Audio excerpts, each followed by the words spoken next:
You're listening to Brick by Brick, a work boots approach to your wealth.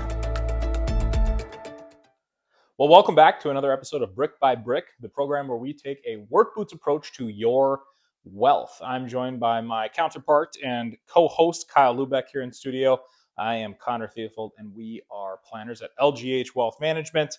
And today, Kyle, we are talking about the hidden risk to investors' financial future, and that is their very own behavior. Yep, and it's tax season, so we're going to be seeing more and more of that. I feel it's a good market last year, so I think there's going to be some tax bills due, and I'm excited to kind of chat about how some of the pitfalls that I've seen people execute on and all the things involved with that. Yeah, so tax season. Cheers anyway. Well, yeah, right. We can't get started here without a little cheers. Before we get kicked off, we have to celebrate the fact that we're several episodes in, and the internet police haven't shown up and shut us down yet. So no, we're doing something on the way, though. Yeah. Like we're figuring that. We're in the middle of nowhere, so it takes a while for snail mail to get here. When we hear the horses coming up the driveway, we'll know that the gig is up. But, exactly. Like you mentioned, taxes and other things can cause emotion and less than perfectly logical decisions to be kind of drummed up in people. Yeah. And as we see a lot in what we do every day, the psychology of an investor, the psychology of a person as it relates to their decisions and how they act directly related to their financial future can be kind of the biggest thing that we deal with on a day-to-day. Yeah, it is. And, like we mentioned in episode 1, everyone goes to work every day, works their butt off, creates something, starts a business, saves, all of those things. And, we're all guilty of it. When you're trying to make sound financial decisions in a stressful or, fast changing situation, sometimes you almost revert back to your biological decision making processes. And it's really hard to overcome. And so, we're going to hopefully touch on a couple of the, psych book definitions today, and people can maybe give a little second thought before they make a knee-jerk reaction in the situation. So yeah, absolutely. Hopefully have some fun as well. Yeah, for sure. We've talked about it. You mentioned it in previous episodes. Go check those out if you haven't yet. You studied psychology in your undergrad. I started to study. You get interested in how people work, and then you go, actually, I don't want to know that much. But I also studied the practice of behavioral finance here post kind of college and in my professional education, and it's very important to both of us, and it's a huge part of what we do every day. And that is understanding why our clients and why people react in the way that they do, and beyond understanding it, helping them and coaching them and helping them recognize it, helping them avoid their own pitfalls. You and I have talked about how we're not looking for this to be we're pushing financial advisors necessarily, but the idea in your own portfolio, in your own financial plan, of having somebody you trust to just check you and make sure you're not reacting in an emotional way or just whether it's excited. It doesn't have to be a negative emotion, by the way. Whether it's excited, whether it's scared or fearful, or whether it's nervousness or anger or any of those kinds of emotions. If you have someone you can check, it's so important. It is. And it doesn't have to be a financial person, right? It could be your aunt, it could be an uncle, it could be your mom, dad, brother, sister, neighbor, friend, whoever you trust, to just say, hey, I recognize I'm making more of an emotional decision than maybe a financially sound decision. Can you give this a second pair of eyes? And to be clear, I outsource some of my decisions. I know where my shortcomings are and where sometimes I get too close to the forest, can't see the trees. Totally. And I say, hey, you know what? I'm going to let these decisions sit off on the outside. I have another gentleman that I bounce ideas off of, and it's worked out in my favor. And I've been able to actually quantify the benefit of that. Yeah. Like we talked about just briefly there, the study of behavioral finance, or why people make financial decisions, is a somewhat budding, I think now really kind of caught on in the mainstream discipline in our field. And again, the study of why investors make the decisions that they do. You kind of talked about that primal instinct. The best way that I was sitting in a lecture and someone was explaining it, they go, we're not that removed from when we were all in the cave, we were cavemen and women, and we're sitting around a fire, and we go, I'm hungry. So you walk outside, you hobble over, at least I hobble over. At least I hobble over to the front of the cave and looking for something to eat, and I see a saber tooth. And the same thing that's in my mind that goes, I should get back in my cave, is that thing that kicks in when, whether it's an investment that's not going well or something that happens in your life triggers that kind of, like you said, fight or primal flight. response, I mean, fight or flight. It's fight or flight. It's very natural. And so first and foremost, people shouldn't feel ashamed by that. But what we're going to try and do tonight is kind of educate on some of the signs of what might be happening, and then actually equip people with, hey, here's what I can do if I feel like I might be subject to that, even before you go and check with someone you believe in, or someone that's a confidant. Oh yeah, fight or flight's a good thing. Yeah. Oh right. It's what keeps us alive. For the saber tooth, right? Yeah. It's more just being recognition, right? The whole point of that I want to get across tonight, and hopefully we do, is just recognizing some of these behavior modules, some of these decision making, some of these behaviors, and if we can do that, and anyone listening, you'll be able to then apply hopefully a principle or two to just stop and say, all right, how do I approach this in a more level-headed, calm in the storm type of manner? Yeah. So. And I think a good way for us to just put some science behind demonstrating the value of, what's the big deal? You can be someone who feels like they're pretty calm and even keel and maybe can manage those emotions. But there's a very famous study done. We would encourage everyone to go look at it. It's done by a huge firm called Vanguard. It's called Vanguard Advisor Alpha. And again, this isn't us pushing, hey, you got to go work with an advisor, but just the value that was added in this study of thousands of investors over many years.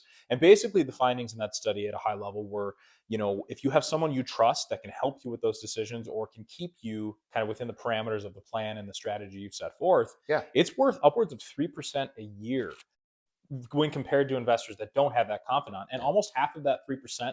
And there's some dispersion and things. And again, go read the study; it's very fascinating. It is fantastic, very scientific, and surprising, because Vanguard's all about low cost index. Buy the S&P and ride it, right? Absolutely. So to come from that source was a fantastic testament to the actual honest work that they did on it. Yeah, I don't know. I don't work at Vanguard. I figured they probably weren't expecting, or maybe even starting out, to find that finding. But they've updated that over the course of the last couple decades and recently, and it's very interesting to just see the value that comes from sticking to the plan, stay the course in the storm, all those kinds of things. And very little of that study and very little of even financial advising is picking the next greatest stock, right? Everyone gets lucky, but we have no idea what's going to happen. You just never know what's going to affect certain sectors or whatever. But it's more about just staying calm, stay the course, and working it into the plan that you're working. Totally. So one thing that we, again, thought would be useful is not only to point out some examples or some types of investor behavior that can happen, but also at the end kind of wrap it in a bow and say, and here's how you can check yourself if you recognize, hey, I heard Kyle and Connor talking about this. That actually sounds like what I'm doing, or maybe it's what I see the person that I'm the confidant of doing in themselves. And that first one is a phenomenon called anchoring. Okay, so you basically, the premise is you anchor to a certain price. So for example, let's say in a stock situation, right? I bought a stock, or I owned a stock, and it went all the way up to $100 a share. Okay, isn't that great? But it quickly, or you bought it at 100, or I bought it at 100. That's a big one. So I anchored to that 100. I think in my head 100, and it sells off. It falls. And I say to myself, you know what? I'm just going to hold this thing until it gets back to 100 because I'm anchored to that number. The reality is the market, the investment, the stock has no idea what number you have in your head. And just because it used to be worth that doesn't mean it's the same company, the same circumstances. It doesn't mean it's ever going to get back to that price again. And so the prudent thing to do is not necessarily to wait until it gets back to that price. Well, for sure. We've seen that with a ton of different people, especially folks that work for specific companies. Absolutely. Where they're given stock, or grandpa passes and gives them stock, and they have this deep seated tie to it, which is great, right? Nothing against the emotional tie to anything, especially if grandpa's involved, but or grandma. But if you buy into something, like you said, it starts at 100 and it drops to 80, and all the metrics, the company, the quarterly earnings, everything's telling you this is having a rough go, and it's going to be either a long time or it's not going to recover to those market highs. Sticking with it's going to put you in a bad spot.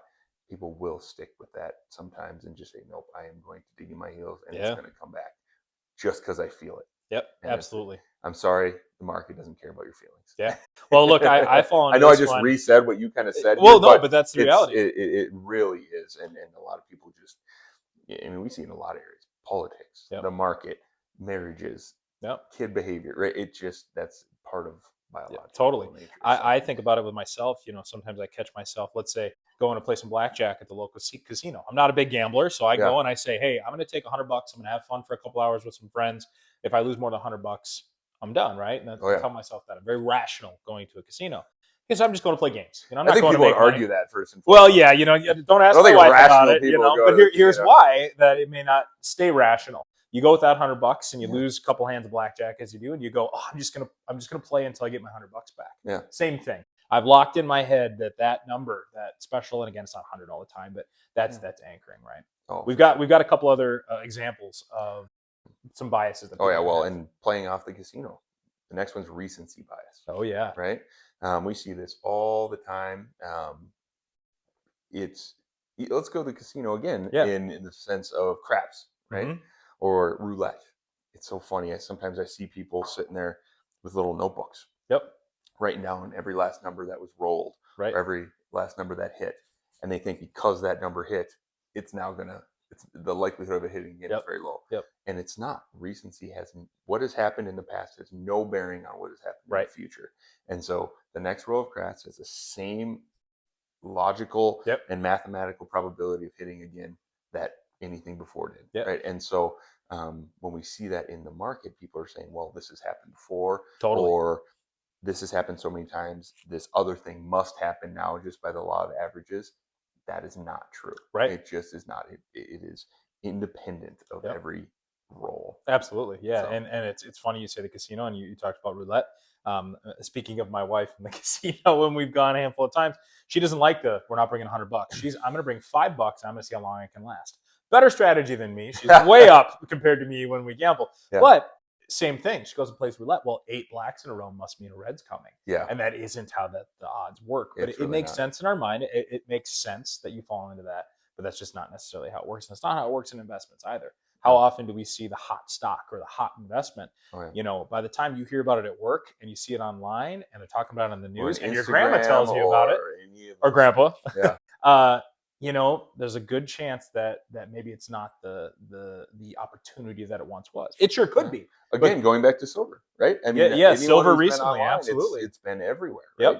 Silver, gold, any of the precious metals. And Friday was a little rough. This is exactly right. Precious metals over time have tended to more or less track inflation.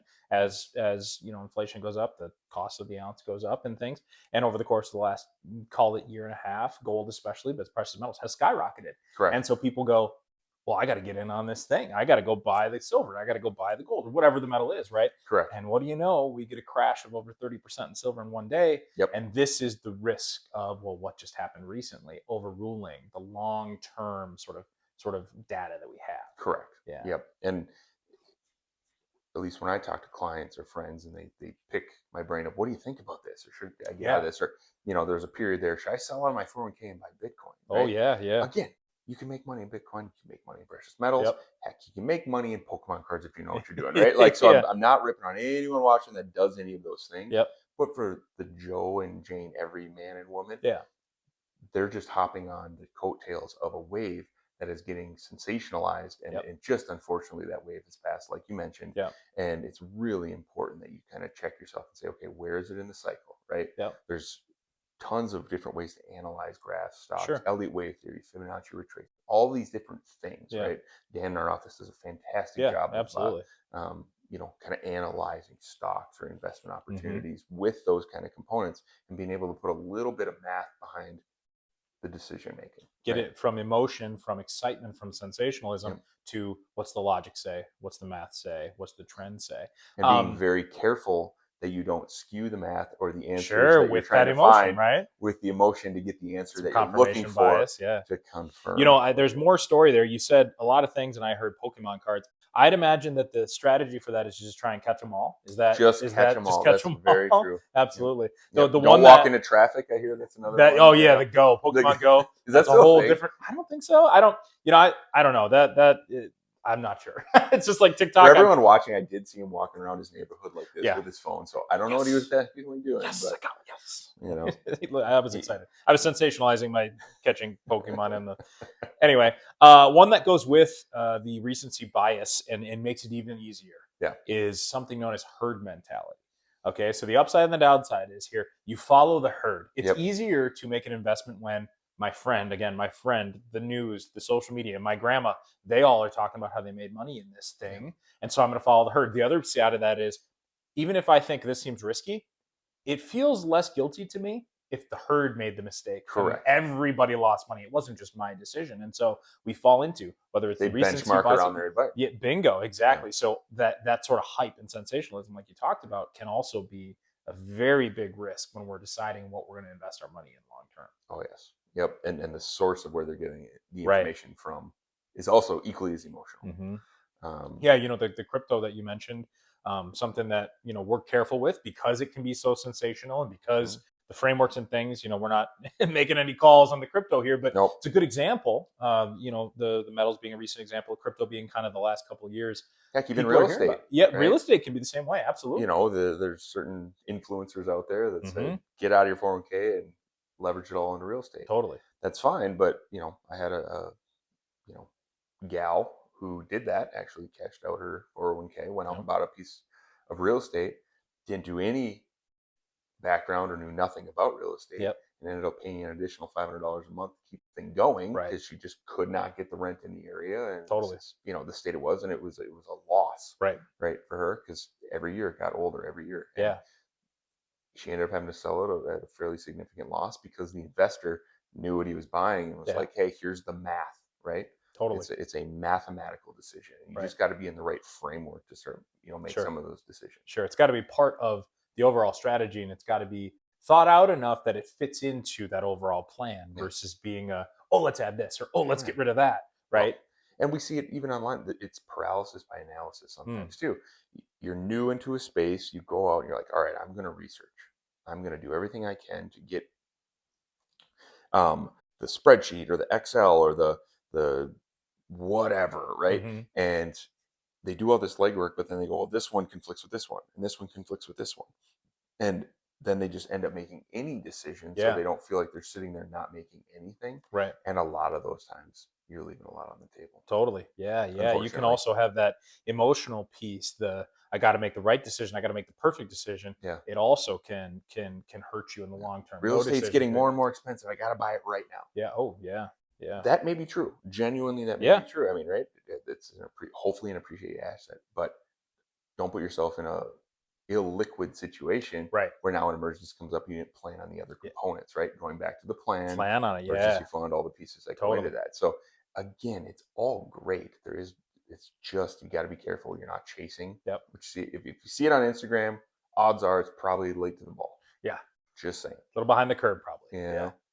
Yeah. That's the thing that I think we run into, and that investors can run into, and is the tinkering. It's the, I saw this and I'm just going to add a little here, or I saw that and I'm going to sell here, and then I'm going to wait for it to come back and I'm going to throw a little more in. And again, there's a time and a place for everything. We're going to say that throughout the course of this program. Yeah. We're not here to say you should never do that. You should always do this. But you should probably always take a second and think about and analyze, is this part of my overall plan, or am I making a rash decision based off of some hype or whatever it might be? Correct. Yep. Yeah. And again, boring beats broke. It's don't chase the sexy all the time, right? You can't base your portfolio off of what's sexy today. Exactly. You can't. Well, again, there's lots of ors, right? There's 8,000 ors that you can go down in different paths, but I have seen it where, again, whether it's herd mentality or recency bias or any of the pieces, and there's a lot of different, psychological terms out there that affect this stuff, but just because you haven't done any action different recently, doesn't mean what you're doing is incorrect. Right? Yep. Saving in your IRA, saving in your 401ks, paying down your debts, making sure you don't have high debts, building an emergency, all these different things are boring. Yeah. Right? You'll never take a picture and post it online. Right. But I'm telling you, if you can just hold off ordering that, get a steak at the restaurant to celebrate. Yeah. But you need a A5 Wagyu for $300 and 5 $20 cocktails. Maybe if your income supports it, but maybe not. I would say most people don't. Yeah. Just from, could you take some of that money, redistribute what you're already doing, making sure you're maxing out those funding opportunities to maximize the tax mitigation and all the other opportunities the IRS provides you. Right. And now I'm on a soapbox, and I feel like I'm just like going to shake everyone and be like, just save.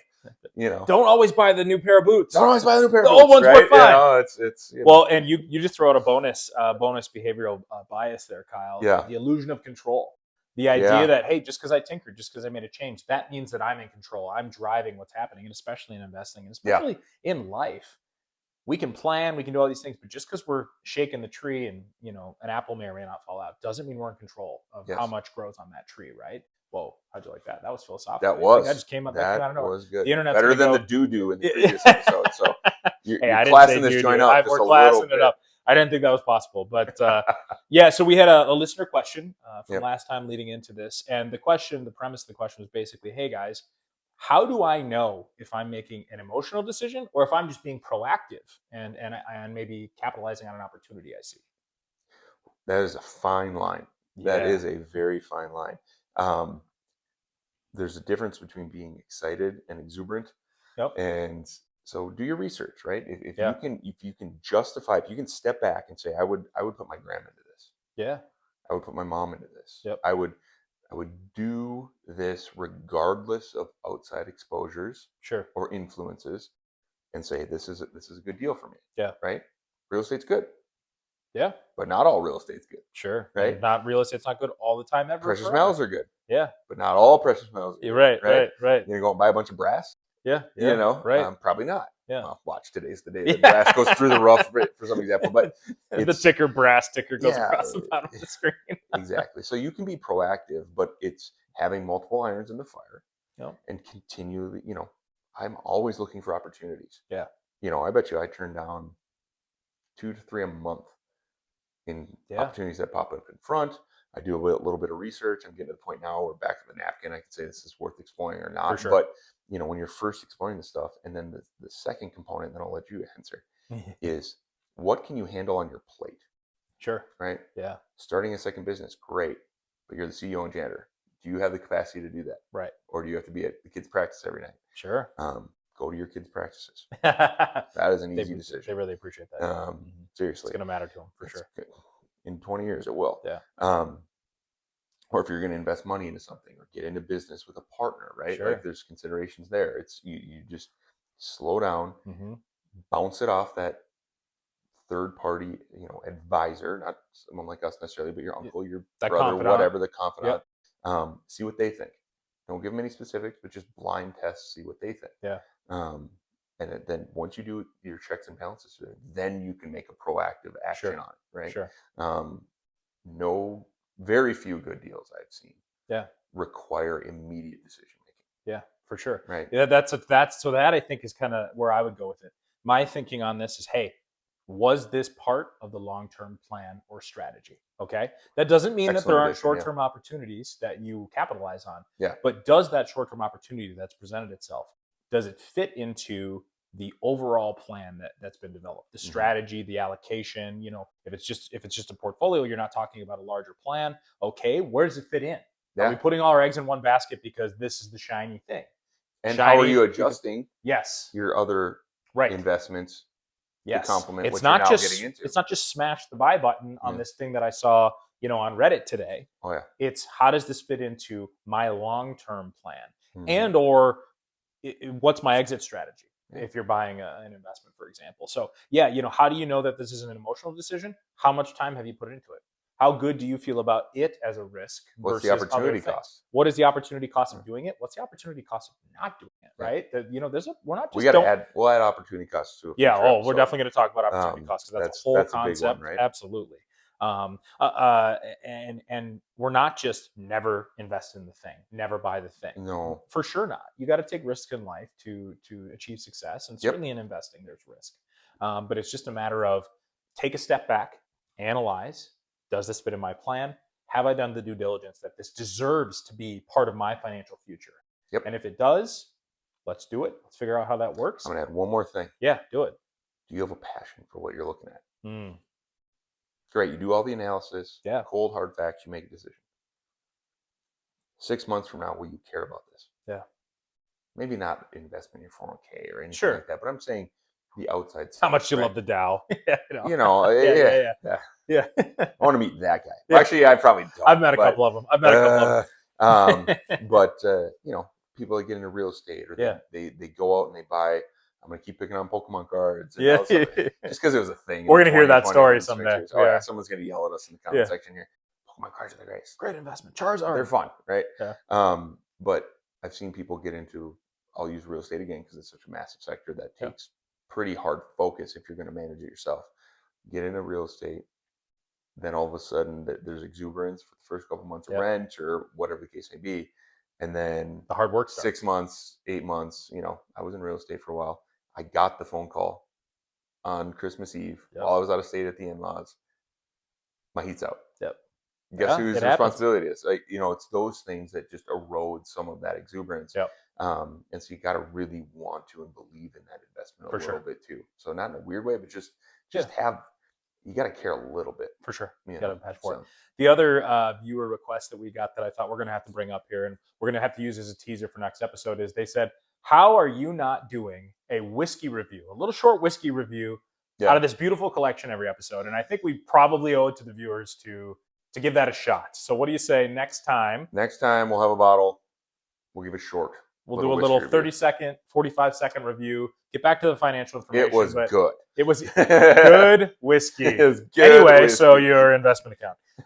So another viewer request. There you go. And so again, the behavioral finance is such a big part of what we do. It's such a big part of being someone who's putting that risk out there, putting your financial future on the line for those different things. You just have to be aware and take stock in why you're making the decisions you're making, and even just being aware that these things exist. Look into them. I mean, there's so many of them. It's so fascinating, and you go, yeah, I can see myself in that. I can see this person in that. Check yourself. That's kind of the bottom line there. Yeah. Oh yeah. Awesome. Well, thank you so much for watching. As always, if you would like to be involved in the show, send us questions, send us comments, send us topics you'd like to hear about. Shoot us an email at workbootswealth@gmail.com. That's workbootswealth@gmail.com. We'd love to have you be part of the show. Next time, similar topic. We're going to talk about the danger of chasing the perfect investment. That we're going to talk about next time on the show, and we're going to take it apart brick by brick. Cheers. Cheers.